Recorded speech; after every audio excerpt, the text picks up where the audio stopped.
Everyone did an oopsie!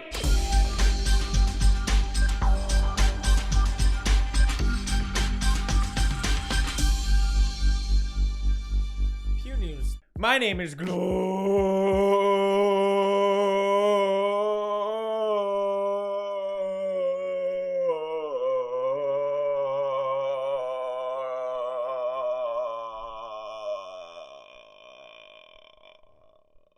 Borger, and you're watching the most respectable news site outlet of all time. That is not our personal bias, that is just straight up facts. Now some news for a lesser media outlet.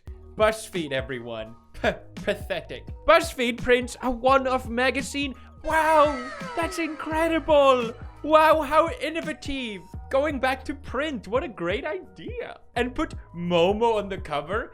This is phenomenal work, BuzzFeed. Good job, BuzzFeed. You really did. You really outdone yourself this time, BuzzFeed. Can I sound a little bit more condescending? So this was on my Twitter newsfeed. For some reason, Twitter decided, hey, you want to know about this? BuzzFeed, everyone. It's, and I love all the responses to this, basically. No one cares.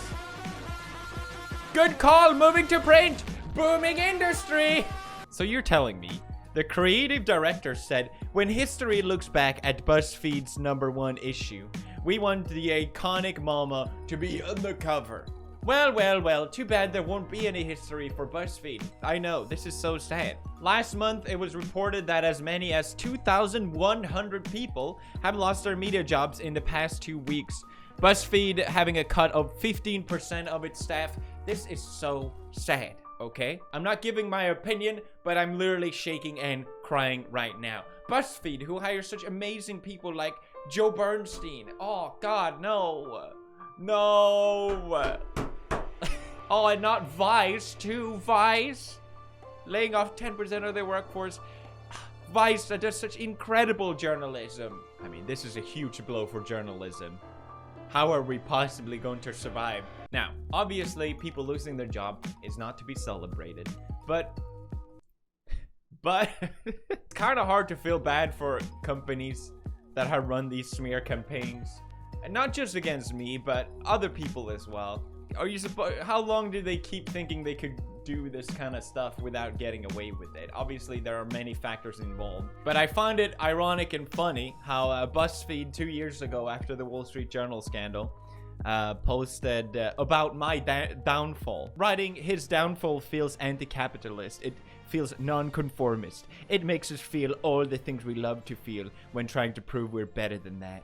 Well, what a downfall indeed. Have fun, BuzzFeed. I'll be laughing all the way. Next news comes from Captain Marvel. That's right, y'all know I would talk about this. The reason why I haven't done a Pew News in a while is I haven't been too invested in what's happening, and it's been kind of nice, to be honest, but this is one of those news that you can't escape. It's been literally everywhere, recommended in all the feeds. Rotten Tomatoes explains why it removed thousands of audience reviews on Captain Marvel's opening day. Well, I don't even have to research this. Disney paid them! That is not facts. That is just pure speculation. But it also, most importantly, is my opinion. Basically, if you don't know what happened here, the Captain Marvel audience score review on Rotten Tomatoes was at 33%. And then a lot of reviews just disappeared and got deleted. Some people were estimating over 50,000. And now it's sitting at 55% like ratio. Now, whoever still enjoys Marvel films, you know, that's up to you, but a lot of people define this as trolls, you know. This is trolls, and therefore we have every right to remove their review. If you're a troll, then your opinion doesn't count, basically. Ah, yes, trolls. That's a good excuse to remove freedom of speech. If you're a troll, then you're not allowed to voice your opinion. This annoys me so much because it reminds me of the goddamn Amy Schumer thing. I don't know if you remember her Netflix special, which was one of the worst thing I've ever watched. And I watched that with an open mind.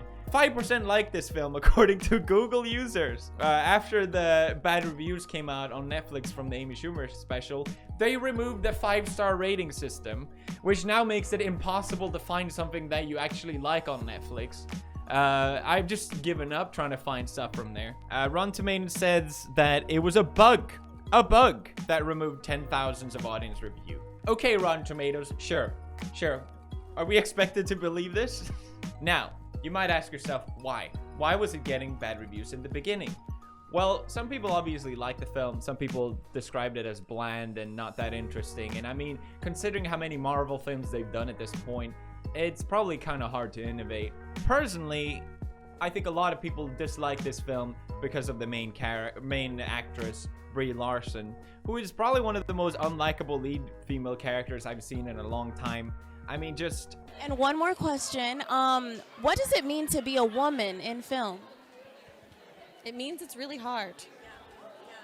And if you're a woman of color, then it's really, really hard. God, everyone just wants to be a victim, don't they? Imagine being the lead of a multi-million, what is it, like 500 million? What was the budget for this? It doesn't matter. And then say it's really hard. Imagine being attractive, being paid millions, and then going, it's so hard. Like, Jesus Christ. Imagine being the figure of a female strong character and going, it's really hard. Jesus Christ. Now, what's ironic about this whole situation about reviews getting removed is that Larson herself in the past expressed that she doesn't like the way the system of reviews is done because a movie that she liked, what was it, A Tangle in Time or something? What was it called? A Wrinkle in Time. Got bad reviews. Her response to that was basically, well, it wasn't made for you. 67% of white men are making these reviews. That's why it got bad reviews, because it wasn't made for white men.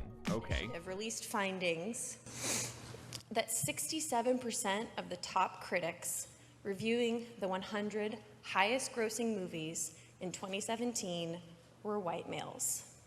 Less than a quarter were white women, and less than 10% were unrepresented men. Only 2.5% of those top critics were women of color.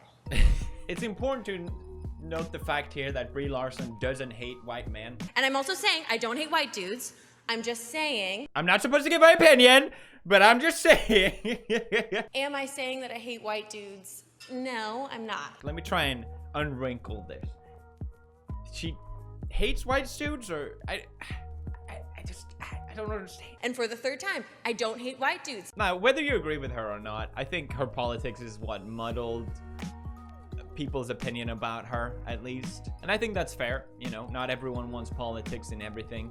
And it is getting kind of annoying at this point. I think what annoys me the most out of all of this is the straw manning of, if you didn't like this film, then that means you're a troll, or that you don't like seeing strong female characters, or yada yada yada. It's the same thing every time. I stumbled upon this footage, for example. There are people who get very bent out of shape about the fact that she's a woman and that Brie's a woman and wants to see women moving into an equal place in humanity to men. Sad. It must be sad to be that kind of dinosaur wandering toward the tar pits. Ah, yes! That's why Alita Battle Angel was getting so much hate as well. That's why people are bent out of shape over that movie getting released, or Wonder Woman, or literally hundreds of female main character films. No one cares. No one is making this argument that people don't want equality or seeing strong female characters, whatever it was he said. And wants to see women moving into an equal place in humanity to men. Or that women can move into an equal place out of men. No one is saying that. No one. Maybe like a very small percentage, but of course anyone that dislike this film, you just don't want to see women moving into the same place. You know what? People don't realize how hard it is being a female news anchor, but you don't see me complaining about it. Now, for 100 times more important news, Dog showed up for story time at library, but nobody came to read to him. Unfortunately, nobody signed up to read to Sting at the White Bear Lake Library. I'm shaking and crying. What, Felix? This news was posted a year ago. Why are you talking about this now? It is still relevant, god damn it. Forbes attacks PewDiePie. That's right. They wrote this article saying it's time to unsubscribe from PewDiePie versus T-Series. Okay, alright. They're basically saying both channels have been irresponsible, prioritizing the attention growth of their channels instead of helping to create a wholesome YouTube community. Oh, Forbes just care about creating a wholesome YouTube community. Support the creators. The community is what got involved with this. I didn't even start this whole thing. It's the community that keeps it alive. And they've done so many incredible things that I'm so proud of. And the reason why they're bringing this up is because a few days ago, it came up that someone defaced a World War II memorial by writing subscribe to PewDiePie. This has been covered in so many different places, and obviously it is just, it's disgusting. You know, I don't think I've done anything to condone this sort of behavior, but of course, Forbes right after that I've said a good meme for a good cause. And that sort of implying that they even wrote it straight out. The creator hasn't made any effort to temper the extremes of his fan base. What am I gonna do? Like, first of all, that's just not true. I already said in many times that don't do anything legal because that would obviously look bad on me. But doing this sort of print hacks, people doing protests, people holding up signs, all these things are just amazing and really fun to follow, and I think it's really cool. No, I don't think I've done anything to condone this sort of behavior. Obviously it's disgusting. Obviously I don't condone it whatsoever. I don't know why anyone got in their mind to do this. It's just stupid. Most likely it's just a kid. It looks like they just grabbed a stone to scribe it in, and the mix of large and small letters kind of signifies it as well. It looks like it's many different kids. It looks like you could probably remove that pretty easily, at least, which I'm really glad, because I would hate for that to be there. If anyone knows if it has been removed, please let me know, because it's just terrible, honestly. Don't do this. I don't know. It's like I'm expected to say don't do this. Obviously don't do this. I shouldn't have to say it even. But of course, Forbes has to go out of their way to... That's it for Pew News. Hope you guys enjoyed this episode. Smash like, check out the merch, and I'll see you guys next time. Gloria Borga out. Borga Borga Boo. Borga Borga Bye. Tuber Simulator is now so relevant that it's got a brand new minigame. Craniac. Drop the crane and get fresh items only available in the washing machine-like game. And you say there's more? Of course there is! New knowledge perks, new quests, and new pixelings, and legs. Guys, legs.